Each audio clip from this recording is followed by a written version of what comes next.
मुफ्ती साहब, cricket match में क़ौमी team जी कामयाबी जे लाइ दुआ घुरणु जाइज़ आहे या न?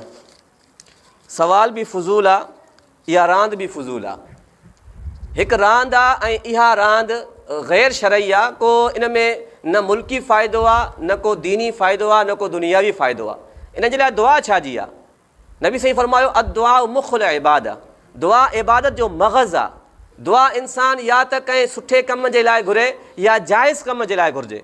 क्रिकेट न जाइज़ कमु आहे, न को सुठो कमु आहे, छो त इन जे अंदरि खोड़ ख़राबियूं आहिनि जेकियूं ग़ैर शरई आहिनि, जंहिंसां इंसानु गुनाहगार थींदो आहे।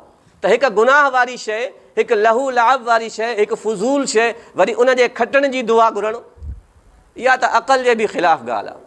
दुआ अहिड़ी क़ीमती शइ आहे, उहा फज़ूल शयुनि जे लाइ। पोइ चोर बि चए त मौलवी साहिबु मां जे लाइ दुआ घुरो त मूंखे चोरी करण में कामयाबी मिले। हिकु शख़्स चयो न, मौलवी साहिबु दुआ घुरो त अलाह साईं मुंहिंजे कारोबार में बरकत करे।